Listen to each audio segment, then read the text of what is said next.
Voilà. Dis Léa, sois salué. Sonaki, Sonak, big up à toi. Les gens ne peuvent pas être méchants comme ça.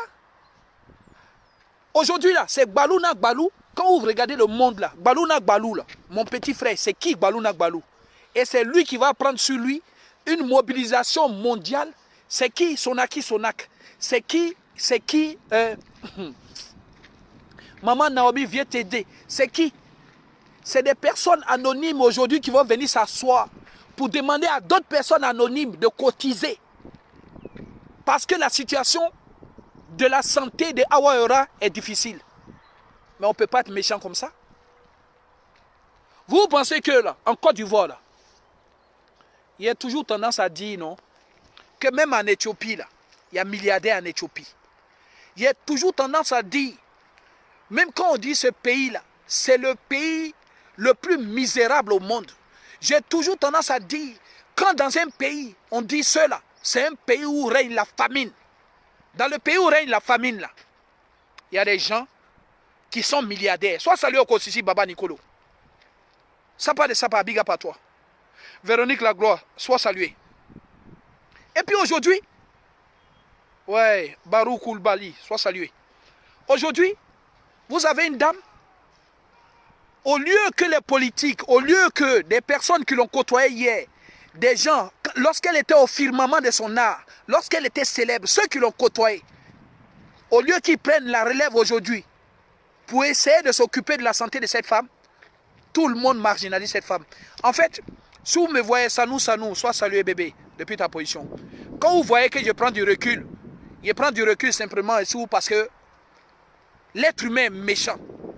Parce que l'homme noir est méchant. Parce que les Ivoiriens sont méchants.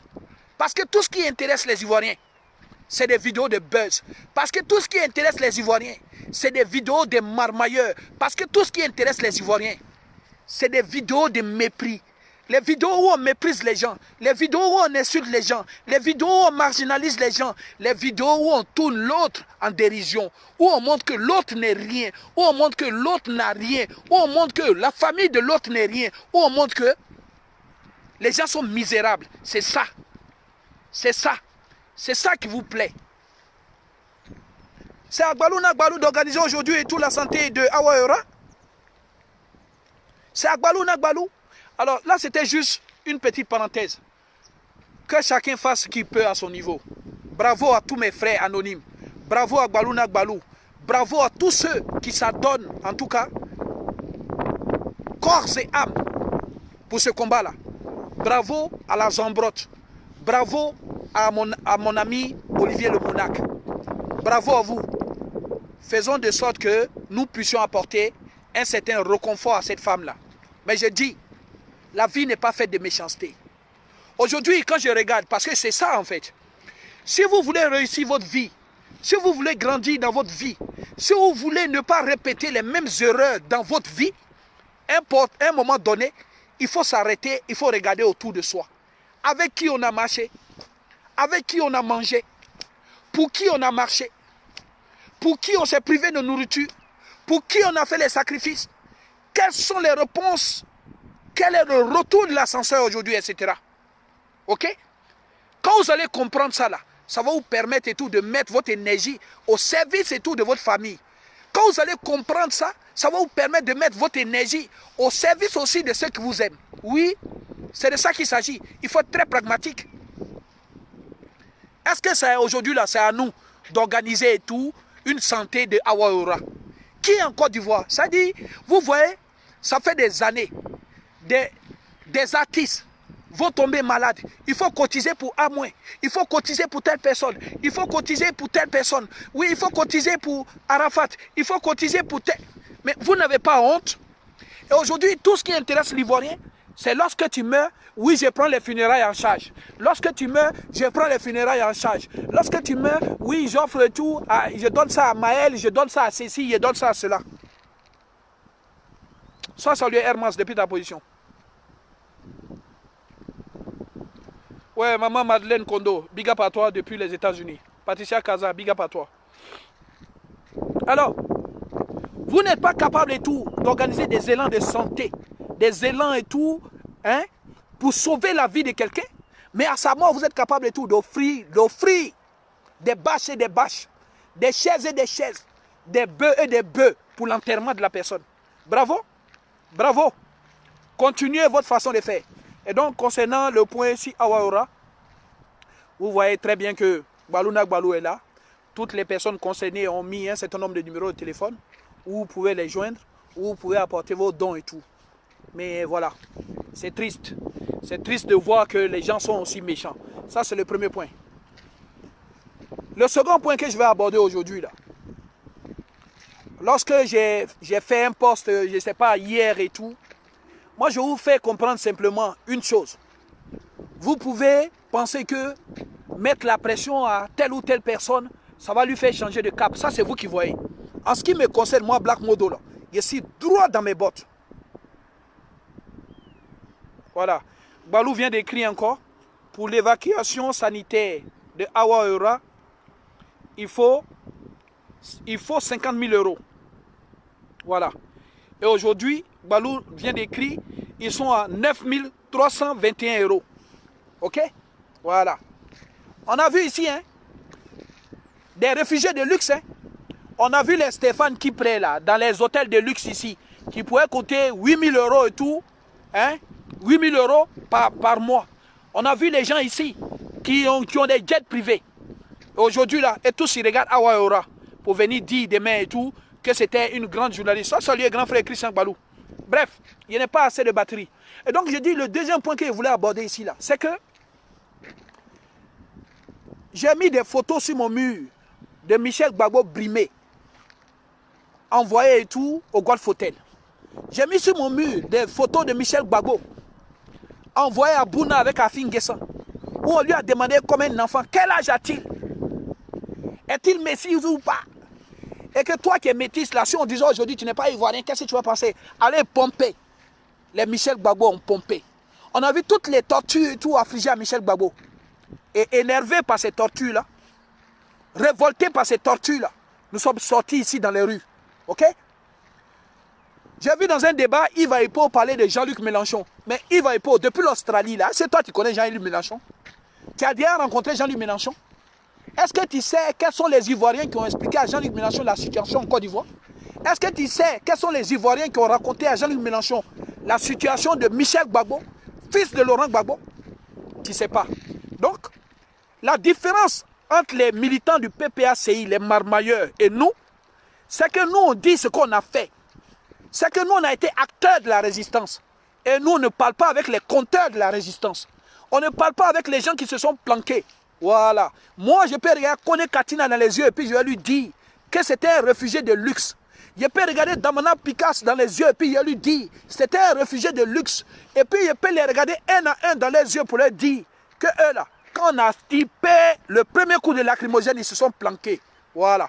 Et nous qui n'avons rien à voir dans cette histoire-là, qui ne sommes jamais allés vers la présidence, nous avons décidé et tout de nous battre pour le président Laurent Gbagbo. Parce qu'on croyait et tout à son innocence. Et cette innocence-là a été prouvée aujourd'hui. Si ça là, si ce point-là, nous tous on est d'accord. Et donc nous, on sait le rôle qu'on a joué. Ok? Je dis et je redis, on ne peut pas être révolté par la situation de Michel Gbagbo. Et lors du concert de Yodé au Siro, j'ai été le seul au monde, avec Johnny Pacheco, à avoir fait des vidéos et tout.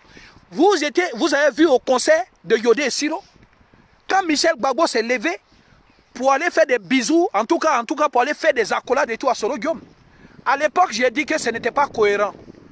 On ne peut pas avoir porté plainte et tout à Paris contre Soro Guillaume, et tu vas dans un concert, tu lui fais des bisous. Et que même le juge qui devait instruire du dossier allait dire, mais je suis en train d'instruire un dossier dans lequel les gens sont des protagonistes, et les protagonistes se voient dans un concert et tout, ils se font des accolades. Et le but d'un juge ou d'un jugement et tout est d'apporter un certain nombre de sérénité, et donc la cohésion sociale. Si déjà, sans le juge et tout, vous êtes capable d'apporter la cohésion sociale, pourquoi nous allons aller jusqu'au bout du jugement? Et vous avez laissé endormir cette procédure. Et aujourd'hui, pour les raisons politiques, vous vous levez, il faut que Soro, vous réactivez votre plainte, et Soro doit répondre et tout. Les frères, écoutez bien, hein. Moi, ce qui est bien chez moi, là, c'est pour ça que je ne demande jamais pardon à qui que ce soit. Je ne suis pas celui-là qui va venir comme Johnny Pacheco, il demande pardon à tel, il demande pardon à tel, je demande pardon à tel. Il ne demande pardon à personne. Parce que mes positions sont toujours empreintes d'objectivité. Je ne demande jamais pardon parce que mes positions sont des positions médianes. Je ne demande jamais pardon parce que toutes mes positions viennent du plus profond de mon cœur. Ok? Alors, je vous dis ici, là, quand vous êtes déphasé par celui dont vous êtes outré de la situation et qui vient embrasser Soro Guillaume, aujourd'hui, vous venez dire encore que Soro Guillaume doit répondre à la justice. Et quand je fais un poste, je vois les gens, oui, mais mon vieux, oui, mais c'est pas ça. Soro doit répondre devant la justice. Ok, je suis d'accord avec vous. Soro doit répondre devant la justice. Mais quelle justice? Soro doit répondre à la justice. Mais quelle justice? Un coup, vous êtes panafricain, mais vous êtes capable et tout d'activer la justice française. Activer la justice française pour que Soro réponde devant la justice française. Vous ne voulez pas sortir de ce cercle vicieux-là? Vous ne voulez pas sortir de cela? Vous êtes d'accord que la juge française poursuive et tout Soro Guillaume? Ok, voilà. Et ça, c'est les panafricains. Et les gens vont me dire et tout. Bon, une autre question même. Mais Michel Gbagbo, là, à l'époque et tout, la juge Kerry a regardé dans le dossier parce que Michel Gbagbo est français. Mais Michel Gbagbo, français, là, a devenu encore député ivoirien. Donc Michel Gbagbo a la double nationalité. Pouvoir de Côte d'Ivoire, peuple de Côte d'Ivoire. Vous tous qui êtes en Côte d'Ivoire, sachez désormais que la double nationalité ne doit pas être un frein et tout à un quelconque projet politique en Côte d'Ivoire. Parce que demain, là, quand on va vouloir être député, ou bien quand telle personne va vouloir être député, ne prétendez pas le fait qu'il ait la double nationalité pour refuser sa candidature. Parce qu'on a les exemples aujourd'hui. Une jurisprudence, c'est là, c'est Michel Gbagbo.